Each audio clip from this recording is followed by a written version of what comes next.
Hello and welcome to the Rev It Up podcast, helping entrepreneurs fill up their tanks, crank up the RPMs, and put the pedal to the metal until they cross that finish line. Hello, I'm Jess Tiffany. Ready, set, go. Hey everybody, welcome to another exciting episode of the Rev It Up podcast. We are super excited to have Jason Linett here.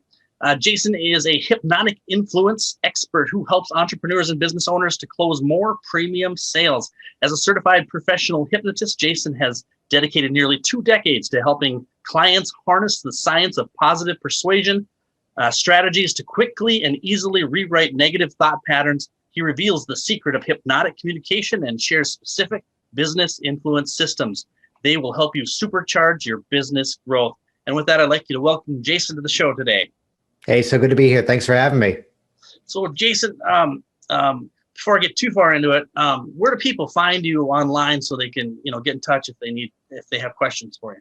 Oh, yeah. Thanks for asking that right out of the gate. I'd point to 2 places, really easy to track me down. I do a podcast called Hypnotic Language Hacks. So wherever you listen to podcasts, you can find me and subscribe there. And then the website is jasonlinett.com, and you'll love this. I own all the misspellings. So do your best. They all redirect to the right place. But if you're curious, Jason Linett, LINETT.com. When you're there, though, click the tab at the top for Business Influence Systems. There's a free on-demand webinar that teaches you some of the cool language patterns that we're going to talk about, I'm sure, here today. Fantastic. And so now I have to admit, I'm a bit of I don't know if this is a word that I just made up now, but hypnophobe. The idea of hypnosis is just a little bit scary for me.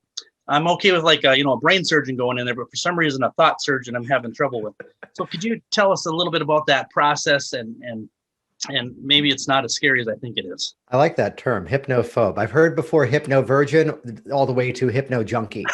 And you've just expanded my vernacular here. When we talk about hypnosis, we can actually break the process down to a very simple explanation.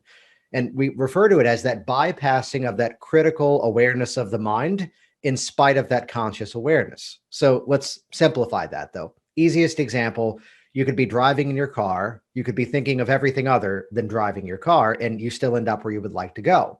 You could be watching a movie and everything up there is fiction. It's basically actors dressing up and pretending, and we know it's fake, and yet we get swept up into the experience. Now, on a personal change perspective, let's take the same metaphor and apply it over.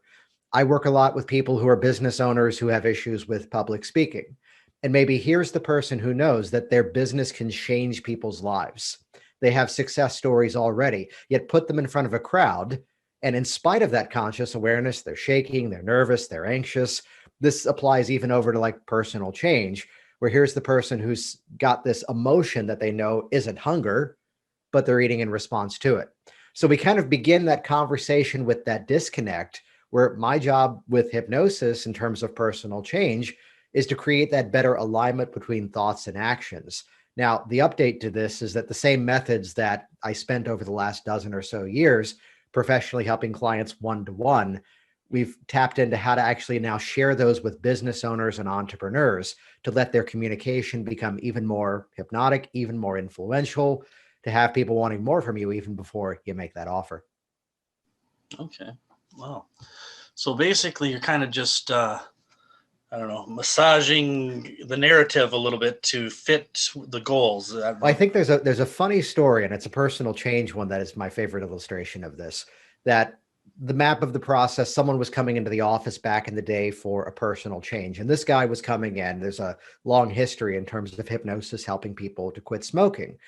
Briefly, you rewind the story back 300 or 400 years ago, you had people like Franz Anton Mesmer, someone being mesmerized or mesmerism. Mesmer was a medical doctor who was performing surgeries without anesthesia. For a really good reason. Chemical anesthesia wasn't yet really invented. So by way of hypnotic suggestion, to say it simply, he was helping the person feel much more comfort during that procedure.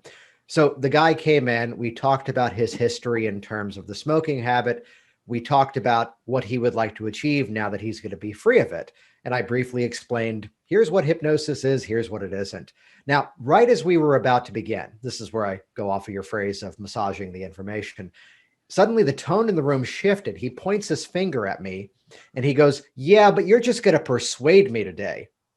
And this was the moment I'd been taking notes throughout our conversation. I held it up and just went, "Yeah. And you've told me everything I need to know to make that happen. I'm going to take your words and feed them back in such a way that this time the message actually sticks."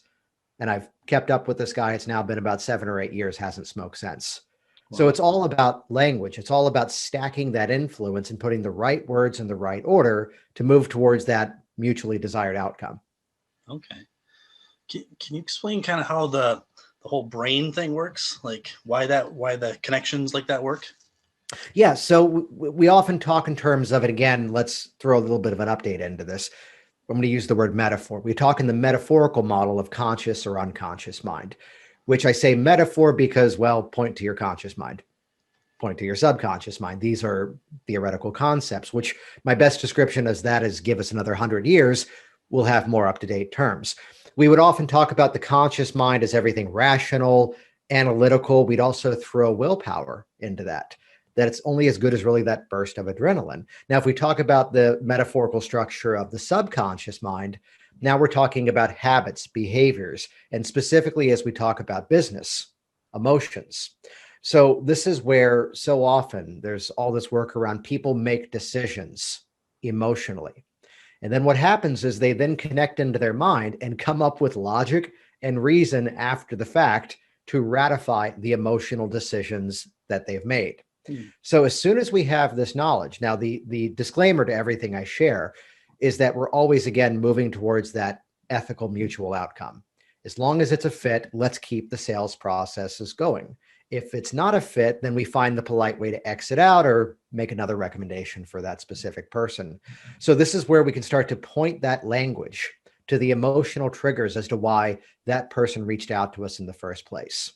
To recognize in the process of influence, the way that I teach it, begins with that step one of that emotional intelligence, how we carry ourselves, how we respond to the world around us.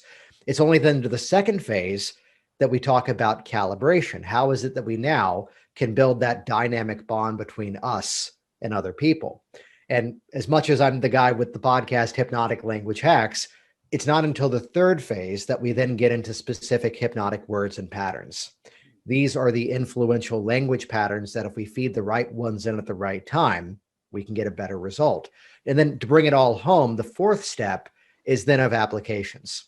So now if we're going to talk about high ticket closing over a phone call or a Zoom session, if we're going to talk about writing for a website or for an email, if we're going to talk about whatever kind of promotion, how do we take these principles and actually feed that into the sales process so we can create more predictable results throughout that journey? Okay. Wow. That's pretty amazing that you can, take words and mold them in a way that affects the person's psyche. And I realize that that's kind of how our brain works anyway, right? Because any intake we have, we kind of process it and then we make determinations, and that kind of determines how we act, right? I guess. Right there, what you said is really the key to a lot of this, because some people would ask, well, isn't that persuasion? Isn't that influence? And the answer is, well, yeah. But then again, all communication is influential. All communication is persuasive. The even moment of going to my wife and suggesting, hey, we've got this in the fridge. How about we make that for dinner tonight? Or, hey, we're both out at the moment and we're with the kids. Let's pick something up on the way home. Simply making the suggestion of takeout or, hey, you're out. Could you swing by the grocery store? Simple, everyday communication. So this is the principle beneath all of this. You cannot not communicate. You cannot not influence. So if we're going to be influencing, let's do it effectively, let's do it ethically, and let's do it intentionally as well. I like that point of how you, especially the ethical part. I'm always concerned that, when I hear about that is like, your wife's going to say, pick up some artichokes, at the grocery store, and all of a sudden you're going to start clucking like a chicken, right? That's what you see on TV. Well, 1 out of 10 maybe for that. No, but looking at that example of the ethics, that's how we remember the sequence of this. Emotional intelligence first, calibration second. And this is where this is not the game of giving you a few objection crushers and closing strategies. It's instead, it has to begin with that calibration to be asking the right questions at the right time to get that other person opening up and sharing what their specific goals are, which is where now, as I'm actively listening, if what my service is, if what I provide is a match for that, then I've got the full ethical permission to then make that offer. And even for some of the audience out there who might be timid around sales, when you're hearing how what your product or service does aligns with what they're looking for, this changes that mental dynamic I found for a lot of the people in my program, where now, how dare I not make this offer? Everything is always coming from the perspective of, let me help you to do that thing faster and easier. You want to achieve this in your, I've worked with contractors at times. You could go off and figure out how to build that thing in your house yourself. Hiring her would help you to do that faster and easier. Whether it's sales, writing, and marketing, you can go off and read all the books and do all the workshopping and testing over the years. But then again, it'd be faster and easier to hire someone who can help you with that. So this is where I had a, experience a couple of weeks ago where within 2 minutes on the phone call, clearly what they needed was a graphic designer. They had a fully built out business, and just simply put, their website looked to be about 15 years old. It was due for a bit of a facelift, due for a little bit of an upgrade, and business was going great. Just they were sort of seeing some drop off because they were so dated in terms of their technology, to which I just had to say, hey, look, here's who just redesigned my website. Do you want her information? That there wasn't the need for what I do. So when we have that calibration opened up, then we see where that specific need is. If we can serve it, full steam ahead. If not, thank you so much. Unfortunately, I don't think I'm the right resource for you. Gotcha. That's a great point, and again, that gets back to the ethical piece, but solving the problem. If they don't need your service, don't offer it to them. That's, it seems, pretty obvious there. So, but I like that you pointed her to the graphic designer, because, that's like, me, you coming in and say, well, I want to be a brain surgeon now, starting tomorrow. Well, it's not going to, it's better to just go hire somebody that already knows how to do it than try to reprogram me. Yeah. Just don't look for the brain surgeon on Craigslist. Yes. Yeah. Very cool. So this is a very important question here, of course. Do you have a pocket watch? Because all the guys on TV have a pocket watch. Well, that's worth talking about for a moment. And it's a cool way to kind of look at the bigger picture lesson that comes out of this answer, which is that we often find ourselves in our businesses, let's say, standing on tradition. This is what we've always done. Therefore, this is how we're going to do it. And at any point in our business journey, play the game of, I describe it as Jenga, the board game. If I pull out this tile, if I pull out that peg, does it stay standing? Okay, so maybe I don't need that piece there anymore. There was a whole mechanism at one point where I had clients reach out and they would schedule a consultation, and then I'd get on the phone with them, and I realized I was getting ready to do a sales process with someone who'd already made the decision they wanted to work with me. So all we did was go, let's do one more extra thing. This is easy now in the digital age. What if we put like a upsell option? Now that you're scheduled, many people at this point are already ready to jump in. If that's the case, click here. You can pay your deposit and get the different scheduling link just to schedule time to actually work with Jason. So again, breaking the tradition. I bring this up when you mentioned pocket watch because the history behind that, the nature of your eyes. Your eyes are a muscle, a series of organs that are meant to kind of dart around. They're meant to move. That's how the ancient hunter-gatherers were still around, and why you and I still exist after all these years, because the ability to kind of let the eyes move around. So the old school thinking was that you used to have to trick someone into closing their eyes to begin the process of hypnosis, which I have to throw in the most useless anecdote around this. There's a popular method in the hypnotic profession, in the older textbooks, called the Dr. Flowers hypnotic induction. And the useless anecdote is, around the world, there were hypnotists who thought, oh, there was this doctor named Flowers. He was really effective. But no, there was a doctor who had his patients look at flowers. Oh, no. Useless trivia you will never need. But it relates to the pocket watch, which everyone think about this logically for a moment. If you ask somebody to stare at an object without blinking, your eyes would naturally feel fatigued, right? Yeah. So what would the old school practitioner say? Your eyes are getting sleepy. Yeah, because they physically are already. Right. And then as it was swaying back and forth, there was that movement, there was that sort of sensation to that, and feel them wanting to close, which, yeah, because that's how your eyes work anyway. I bring this up because it's the 1930s, it's the 1940s. And there was a practitioner at the time who has a much longer history. We could get into here, but it's really long. But he was revolutionary for one reason. He looked at he was a stage hypnotist back in the vaudeville days. He looked at his volunteers and simply said, close your eyes.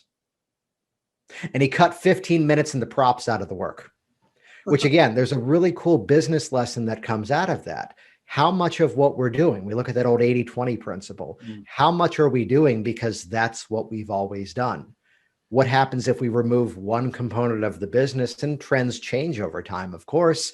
But what happens when we start to just play with the systems, test what's happening?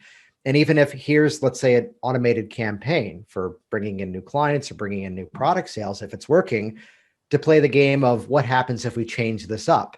Maybe the sales go up, maybe they go dramatically down. You revert it back to what it was before. Right. But start to look for those places where maybe you are standing on tradition and it's time to cut away some of that fat, cut away some of what just doesn't have to be there anymore. It's kind of like in digital marketing. I don't have a pocket watch. Testing. Oh, sorry, what was that? So no, I don't have a pocket watch. Long story short. Gotcha. Yeah, I was saying we use A/B testing in a lot of marketing stuff where we, try this, try that, kind of like the Jenga thing you just described. Right. So that's pretty interesting. Which we can put A/B testing into that category of calibration. I see too many people who try to mind read their audience and they try to assume this is the one thing that's going to work the best. And anything we can use, whatever platform can do that style of A/B testing, that's what's going to really inform us, where I've had moments where here is the beautiful graphic design. Here's the video we spent all sorts of money to produce. And it was met with crickets. Here was the ugly ad that was just a photo of a testimonial and the phone kept ringing. So let your audience, again, calibration, let the audience inform you what they're looking for. That's what's going to best inform your marketing. Hey everybody, Jess here.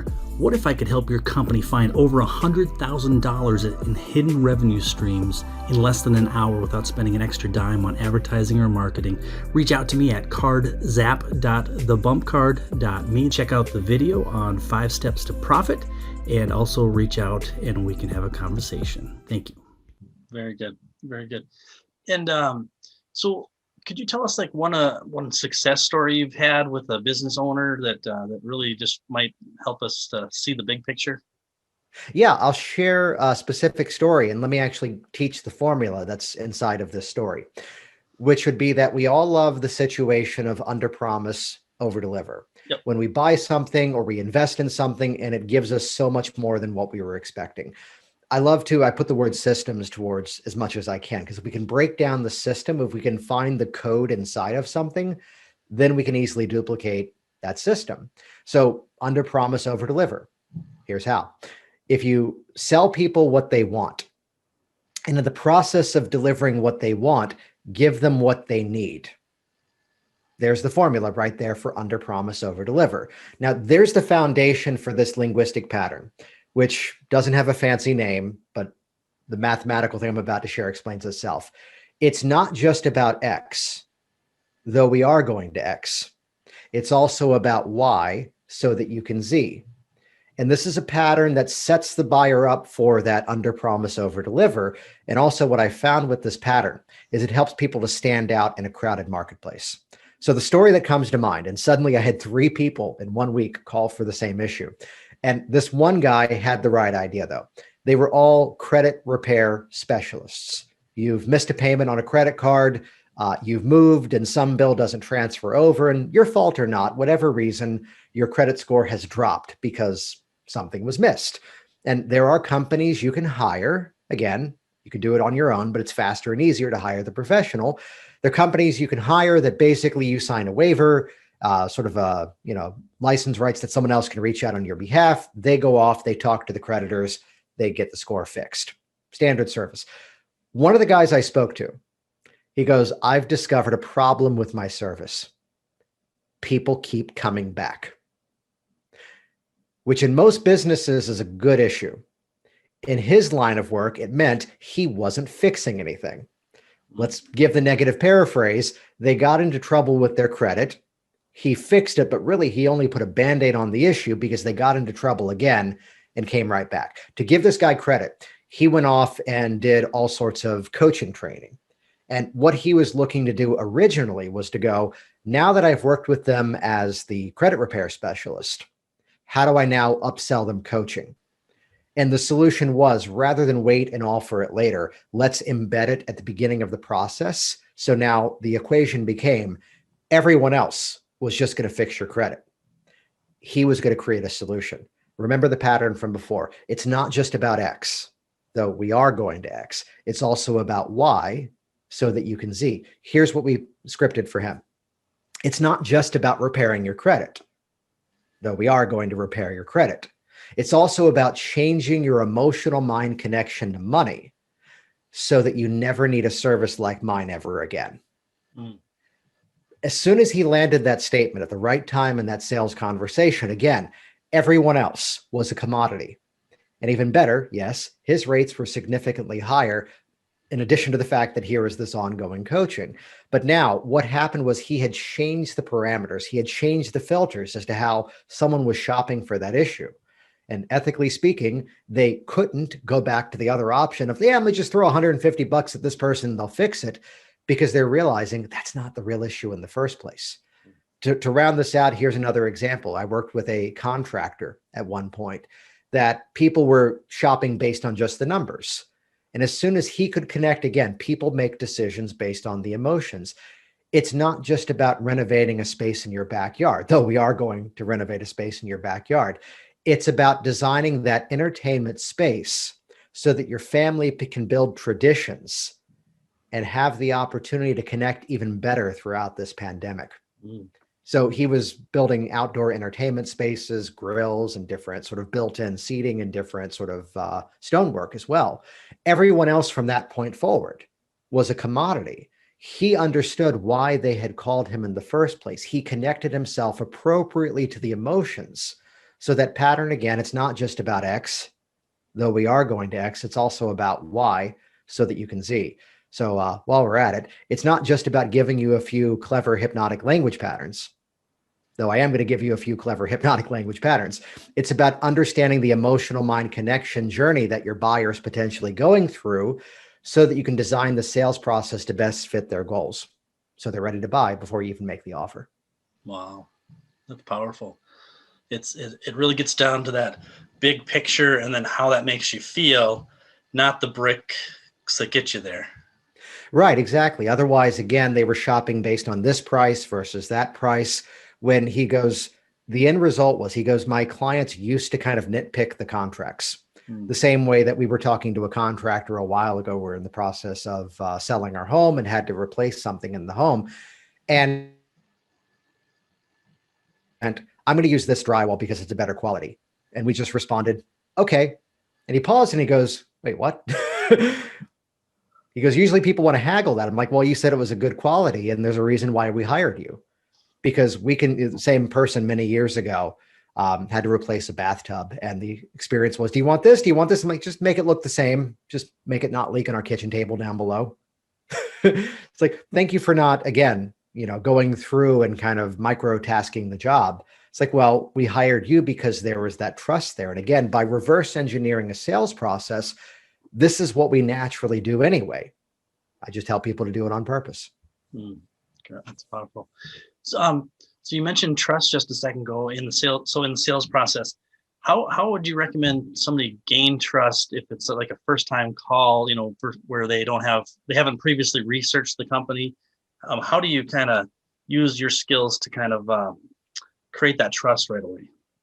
Yeah. So let's start with a simple metaphor. And I think we were chatting before we jumped on about you've got kids, I've got kids, and we've had the moment, I'm sure, of having to say to them, you've got 2 ears and a mouth. Sometimes it should be proportionate. I meet too many people in business who think it's again about crafting the right words at the right time, snappy answers to the different questions that would arise. One of the best things you could often do, and I'll give you a cheat sheet to make this easier, and a little bit of a cheat code for this, is that to ask a question and get ready for this revolutionary response, actually listen to the answer. Now, the formula inside of this could be, hey, before we get started, we probably are aware that my service typically includes X, Y, and Z. Though I'm curious to have these benefits for your business, what kind of changes would you like that to create for you? Mm. And the power of this is by making the ambiguous statement, the ambiguous question, what kind of changes would you like that to create? So the opposite of this was, I got a phone call the other day and someone knew that I used a specific piece of automation software. And the sales pitch was right out of the gate. Hey, I see you use this software. I offer something that's less expensive and less confusing. Would you like to buy it? And that really was the statement. I'm like, well, one, I don't know who the heck you are. And two, based on what that software produces for my business, it's extremely cheap by comparison. And third, I've heard the characterization that people called it confusing. I think it's one of the easiest things I've ever used. But then again, I pay someone else to program stuff for me. Do you see why you're not going to make this sale today? And became a really cool conversation because we actually had a few moments to say, hey, I got a few minutes. Let's talk about this. And not for bragging rights, he joined my program at the end of the call, but to actually listen to that person and hear what their criteria is. So the ultimate rapport that you can possibly build, just to put a terminology to this, is what we refer to as just simply strategy feedback. Mm. So I've asked you, what are the outcomes you'd like to create? And the more that I can blend that into our conversation, the more I can match that up to go, hey, that reminds me of this person who I worked with. This was what their issue was. This is what the result was at the end of that. Is that kind of what you're looking for? Mm. So by matching the process to that person in front of you, which the only way we can do that, just to oversimplify communication here, we're either gathering information or we're putting information to use. It often means we need to spend more time in that information gathering phase. And there's some simple ways of asking these questions to get people to open up and feed us all their criteria. Mm. So when you ask these questions and then you, how do you know how to craft them back into the sales process? That seems like there must be some special formula you have for that or something. Okay, so I poked fun of a thing a moment ago by saying this technique doesn't have a name. What I'm about to share with you has a name. I call it the Chunky Jedi.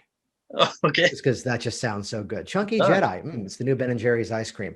The principle is this, and I'll give you the thumbnail sketch of this first. In asking questions, when people speak, they often speak in surface structure language. We want to increase our revenue. We want to have more sales. And to take that at the surface structure, we have no idea what that means yet. And to give a correlation for personal change, if you walked into a room and asked 100 people, how do you feel? 100 people could respond, I feel anxious, which step number one means you're in the wrong damn room. But to take that statement of I feel anxious, that doesn't mean anything yet. Right. Until we then what we call chunk down and get into the specifics. Mm. When you say anxious, what does that mean for you?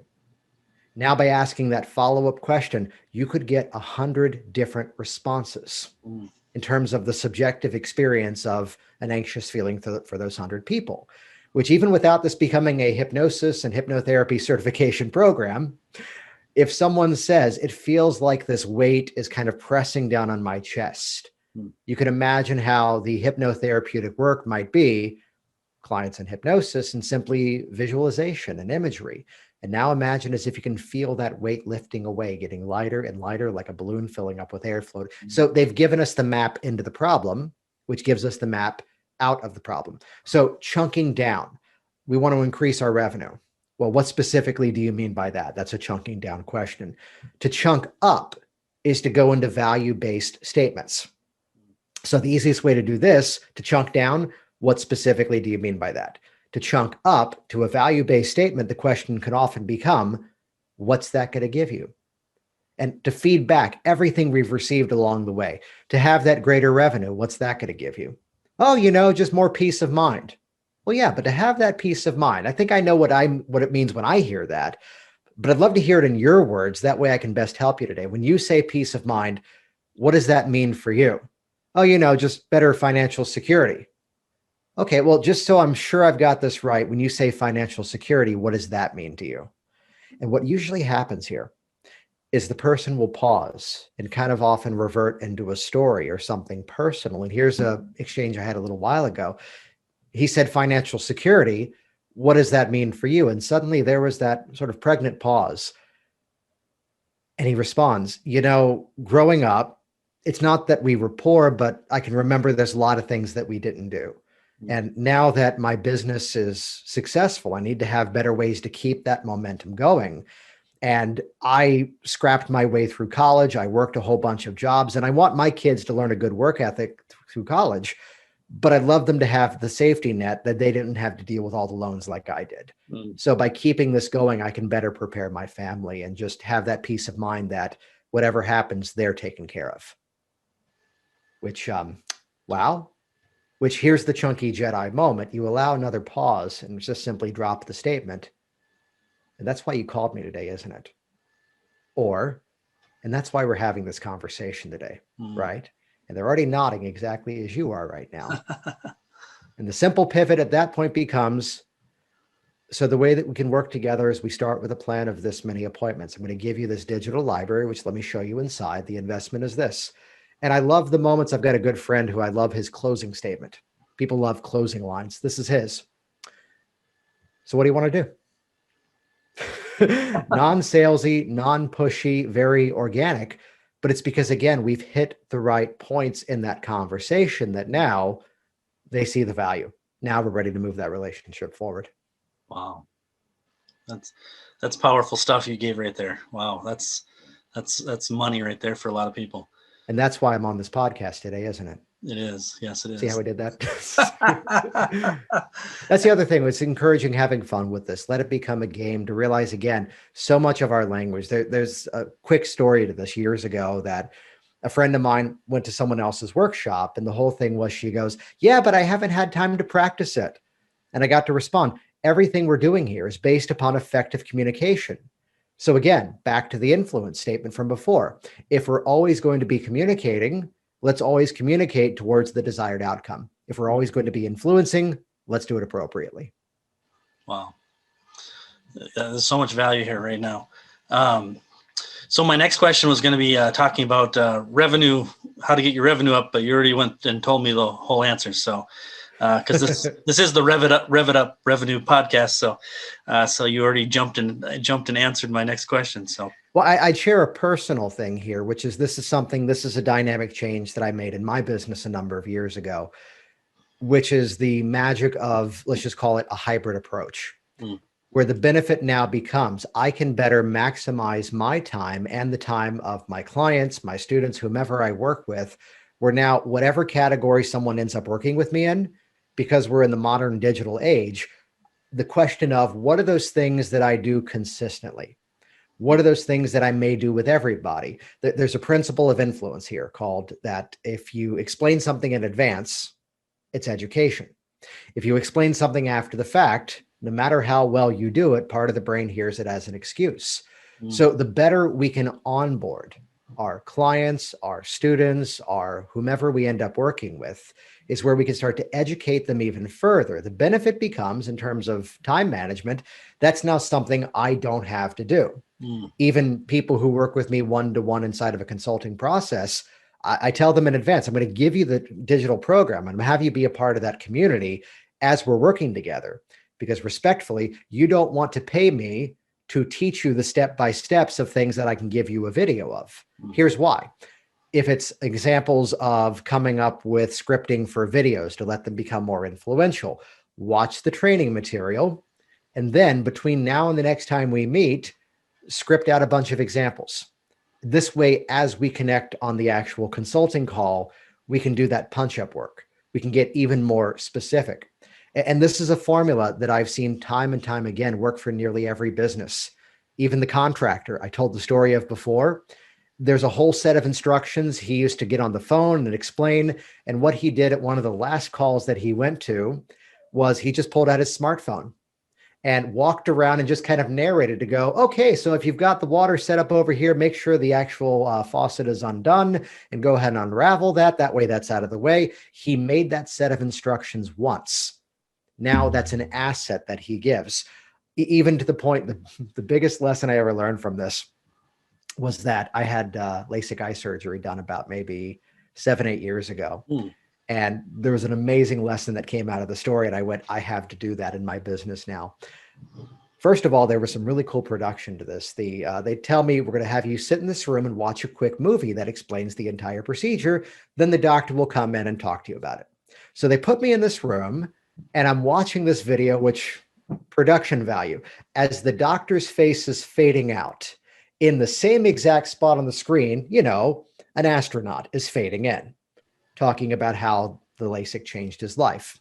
Then it shows people playing with their kids, shows people swimming in sports, and here comes that movie star we would all recognize. And as she fades away, the doctor's there as well, in the exact same spot on the screen. I swear to you, the doctor must have been standing the other side of the door with like his ear up against it, because as soon as the video faded out, the music faded away, the door opens, he walks in, arm extended, going for a handshake. Jason, so good to meet you today. And true story, all I could respond was, oh, you're good. So look at the ways that, again, we can add even more value. And there's some out there who would hear this and go, no, my people need the personal touch. We can provide a better quality of service to our clients, our students, our people that we work with, even our staff at times, by, again, thinking of this onboarding mindset. If it's explained in advance, it's education. If it's explained after the fact. And the fun equation of this as a business owner becomes, as we're providing more value, it becomes even easier to then ask that bigger value in return. Wow. Great information. So it's kind of gets down to, what you said earlier about you could do this yourself, but it's going to take you a long time. And, it's that graphic designer again. Do you want to spend, 10 years reprogramming your brain, or do you want to go see Jason and have him fix you? I just don't know if fix is the right word, but he's going to, rapidly help you with your brain patterns. And I think that's powerful how I came in thinking, wow, it's, the thing I saw on TV one time, and really, it's really more powerful, more, I don't know if intimate's the right word, but it changes your brain, changes how you think naturally, just through words. Yeah. And I mean, to tell the sort of backstory to this was that in helping professions, so talking to like massage therapists and even other hypnotists or even counselors and therapists, the aspects of running a business came very natural to me early on.